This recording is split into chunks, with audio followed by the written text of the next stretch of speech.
This is the Brynmawr Museum. The objects we're going to talk about today are mainly the Brynmawr furniture, which was made in the town in the Depression years of the 1930s. The factory was set up by the Society of Friends, Quakers, who came into the town to provide employment for local young men, mainly in the furniture factory.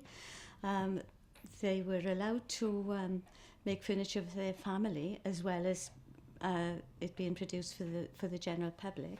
And this suite here was made by Tom Downey for his family when he worked in the factory. And there was no history of furniture making in Brynmawr at the time, but the designer, Paul Matt, who was a German, came in and trained young men to make high quality furniture, which is to this day still very collectible. It's excellent quality furniture. It's very solid. There are three ranges, but the most recognisable range is the first one that was made, which is in solid oak.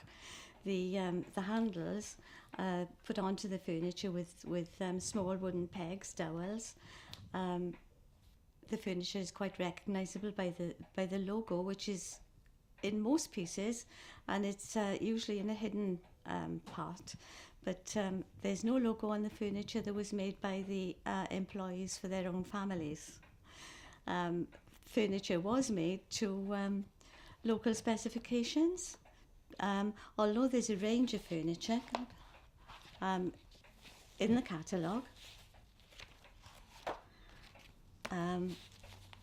It was also made to specific requirements by local people as well. The 1938 Eisteddfod chair was produced in the factory for the Eisteddfod in Cardiff, and we actually had it back on display here in 2010.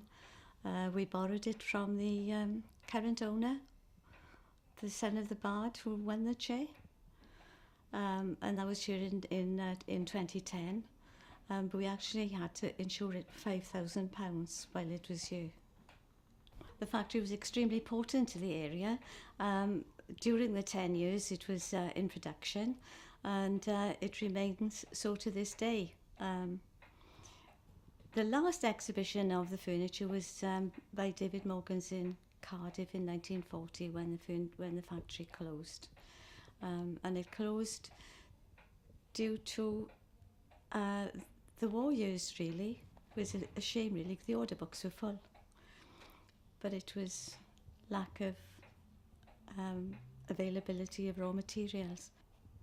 They were awarded a contract by the government for utility furniture, but it was too late because the factory had closed. So it could really have been in production to this day.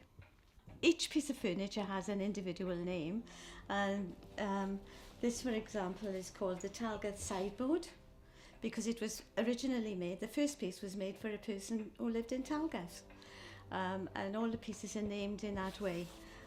But anyway, come to Brynmawr Museum and see our extensive collection for yourself and learn more about the history.